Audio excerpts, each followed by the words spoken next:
Terima kasih, Ketua Majelis. Ahli ya, saudara ahli.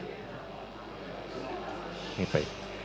Kalau dari jawaban saudara pertanyaan penasihat hukum, jaksa penuntut umum, kalau sependapat saya menyimpulkan, saya cuma mencatat tadi. Saya simpulkan bahwasanya filsafat itu cara berpikir radikal, keras, ya. Bahwasanya malah justru menghendaki untuk perubahan undang-undang gitu. Sependapat. Perubahan undang-undang. Yang saya terangkan tadi, banyak perubahan undang-undang tidak didasarkan pada legal reasoning, pada penalaran hukum, apalagi pada filsafat hukum. Itu kesalahannya pada kurikulum kita tuh. Tapi kalau berpikir secara radikal sependapat berarti ya? Ya, itu dasarnya Pak Hakim. Terus kemudian tugas filsafat, kalau ini kesimpulan saya sepertinya hanya bukan menjawab pertanyaan, tetapi mempersoalkan jawaban itu malah. Ya, betul. Ya, oke. Kemudian ada lagi dari jawaban-jawaban saudara yang berikan tadi itu dasarnya hanya ingin mengetahui, atau kalau istilah kerennya mungkin ontologi ya. Betul, itu seperti itu. Mengetahui bukan ontologi, epistemologi. Epistemologi itu bukan bukan cara mendapatkan pengetahuan, epistemologi itu. Iya, sekaligus mempertanyakan dasar dari pengetahuan itu diperoleh. Nah, jadi ada ontologi, epistemologi, terus satunya lagi apa itu? Aksiologi. Nah, jadi kalau kesimpulan saya seperti itu, betul? Betul, oh, Pak. Betul ya, itu akan kami gunakan sebagai majelis hakim nanti dalam membuat keputusan ya. Oke, kemudian satu lagi. Tadi kan saudara ahli menjelaskan penemuan bisa dilakukan secara reasoning, akal, begitu. Nah, kemudian agar menjadi reasoning itu secara norma diterima, ya kan? Sementara kita mungkin dalam membuat keputusan menggunakan itu, tetapi ternyata tidak diakui atau tidak diterima oleh masyarakat yang tidak setuju dengan akal yang kita sampaikan. Ya, adakah secara filsafat hukum atau filsafat untuk menjadikan kriteria atau ukuran bagi majelis hakim dalam mengambil penemuan itu secara reasoning? Oke, ini terima kasih. Ini Pak Hakim mengikuti literatur terakhir di dalam studi hukum itu. Saya terangkan pelan-pelan ya. Memanfaatkan logika, legal reasoning, justru itu yang jadi tumpuan hukum positif Indonesia yang bersumber pada pelajaran-pelajaran dari Hans Kelsen. Anda pasti belajar. Anda benar belajar Hans Kelsen. Pernah. Nah, saya serius nih, karena ini positivisme hukum Indonesia dasarnya adalah teori Stephen Baum dari Hans Kelsen. Pak Jaksa pernah belajar? Ya, saya tanya, jujur aja sebagai akademisi. Pernah? Nggak belajar. Susah, baru dengar. Apa? Oh, salah lagi. Dilanjutkan aja. Dilanjutkan aja, saudara ahli. Saya terangin ini. Tolong dilanjutkan aja. Itu sebagai bahan. Itu namanya pure theory of law dari Hans Kelsen yang mengatakan bahwa hukum itu bisa ditarik dari norma di atasnya tanpa perlu uji faktanya. Dan Hans Kelsen di Indonesia diterjemahkan secara keliru, sama seperti soal Pancasila tadi. Menurut Hans Kelsen, sumber hukum pertama itu tidak boleh konkret. Karena itu dia sebut sebagai fiksi hukum. Pancasila itu konkret, ada 5 sila. Pancasila itu konkret, ada tanggal lahirnya. Stat fundamental norm nggak boleh ada tanggal lahirnya, supaya dia jadi regulatif ideal, ide yang menuntun aja, jangan dibumikan ide itu. Kenapa begitu? Karena Hans Kelsen adalah murid dari Immanuel Kant, yang juga menulis filsafat yang disebut Reinen Vernunft, logika murni itu. Ini bahayanya kalau Anda belajar hukum tanpa belajar filsafat hukum, itu soalnya.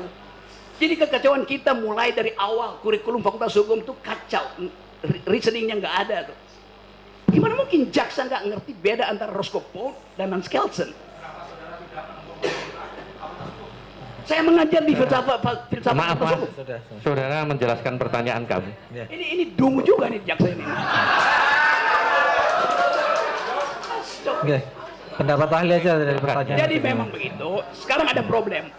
Berkembang teori-teori baru yang tidak perlu mengikuti Stufenbaum itu. Misalnya feminist jurisprudence. Diterjemahkan secara bahasa Indonesia aja. Feminist jurisprudence itu, ini nggak usah dengar nih. Feminist jurisprudence artinya pengalaman perempuan itu konkret sebagai pengalaman hukum yang ditinggalkan berabad-abad. Yang kedua, critical legal study. Untuk membaca di belakang hukum ada persekongkolan antara politik dan ekonomi. Critical legal study. Ada economic analysis of law yang memakai metode ekonomi untuk membaca hukum. Ada hukum tentang lingkungan, environmental ethics, banyak betul perspektif. Nah, itu yang sebetulnya diperlukan sebagai pembanding dari sistem positivistik kita itu. Makasih Pak Hakim. Oke, satu lagi. Nah, untuk melindungi kita, kami selaku majelis hakim dari hukum formil secara filsafat hukum bisa saudara berikan. Saya percaya bahwa akses kita terhadap teori, terhadap pengetahuan di luar bertumbuh melalui tadi sosial media tuh. Tentu Pak Hakim kalau pergi ke luar negeri bertemu dengan hakim-hakim di luar negeri, kita bisa bandingkan bahwa sistem Anglo-Saxon pun mulai membicarakan hal-hal yang sifatnya filosofis. Yang tadinya dia nggak peduli itu, dia cuma peduli prinsip stare decisis. Tapi sekarang karena ada krisis lingkungan, orang belajar lagi tentang dasar-dasar filsafat hukum yang memungkinkan manusia itu diolah di dalam kapasitas sebagai warga, bukan sekedar warga negara, tapi warga bumi itu. Jadi etik lingkungan itu tumbuh secara bagus sekarang, dan itu mempengaruhi juga sistem hukum ekonomi. Di Davos kemarin bulan Januari ada keputusan bagus bahwa pertumbuhan ekonomi tidak boleh lagi dilindungi oleh hukum positivistik yang pro akumulasi itu. Ada hukum baru tentang lingkungan, solidarity, human solidarity. Jadi semua peralatan hukum kita harusnya kita revisi itu. Karena keadilan itu evolve, keadilan itu in the making, keadilan itu tidak konstan. Jadi bagian ini yang terima kasih betul karena Pak Hakim artinya mengundang saya untuk memberi ceramah tentang perkembangan ilmu hukum. Terima kasih. Oke, saya rasa cukup ya. Saya tidak bertanya, cuma mohon kepada majelis hakim boleh. Oke. Mengambil kesempatan saya. Oke, apa itu? Saya tidak mengambil kesempatan saya. Tadi saya mendapat sedikit ilmu dari ahli tentang background belief. Jadi kita biasakan istilah, mohon majelis hakim bukan mengajari. Setelah ini ada persidangan dan selanjutnya jangan pakai istilah penonton, karena dalam KUHP itu tidak ada istilah penonton. Supaya jangan image juga ini, jadi kita semua adalah tontonan.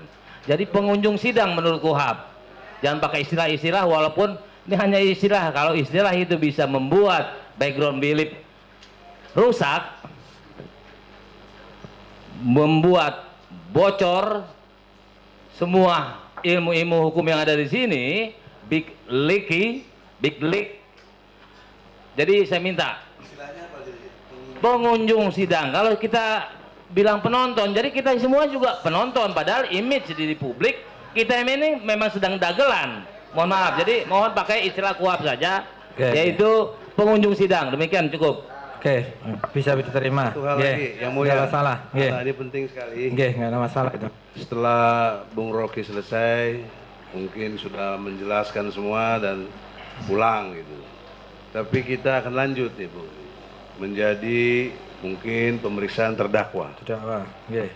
Kemudian ujung-ujungnya ada penuntutan. Nggih. Kemudian kita suruh bikin pembelaan. Padahal sudah dibatasi oleh pasal 143, dakwaan ini kan sudah nggak jelas, nggak lengkap, nggak sempurna lah, dengan tidak ada ijazah aslinya. Kan harusnya sidang berhenti.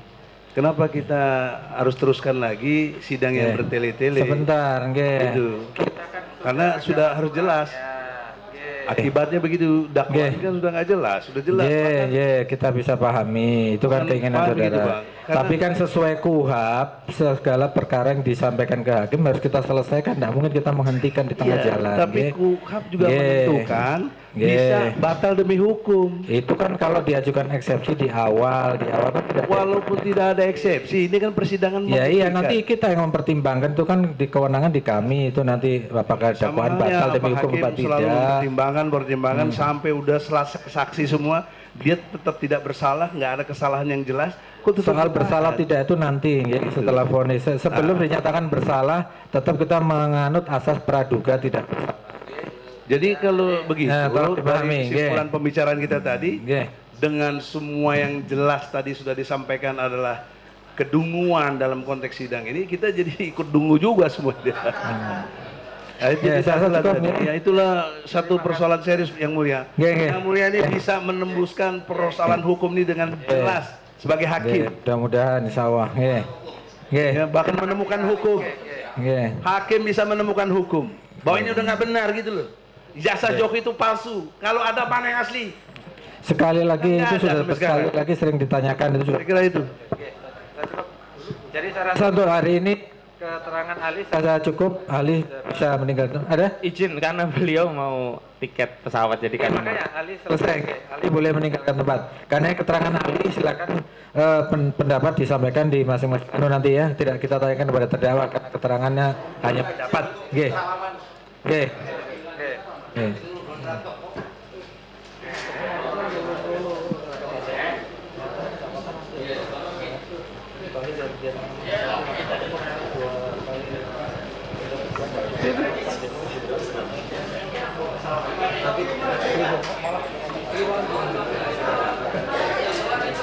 Silakan Mas Julius.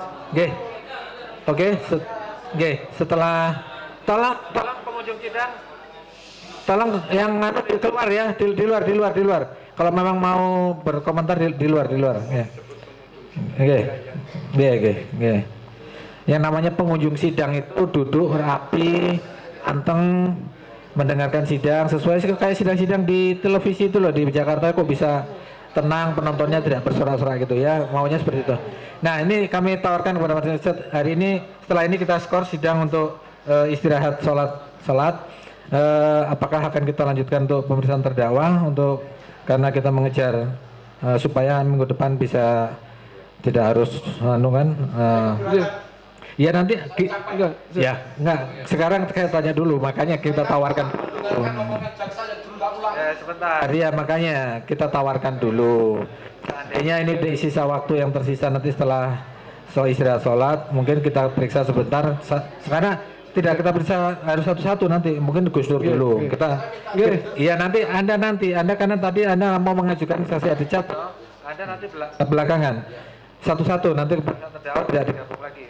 Kalau nanti satu-satu, ya nanti satu-satu. Kita sekarang kami nanti dari Gus Nur siap kira-kira kalau kita mulai nanti setelah istirahat. siap Pak Hakim. Siap. Ya nanti kalau memang nggak selesai kita lanjutkan di hari Selasa depan, gitu. Oke. Kita minimal ada pengantar dulu lah dari keterangan terdakwa ini. Oke. Penasihat hukum sependapat? Oke. Ya nanti sidangnya Gus Dur Anda nggak ikut nanti ya.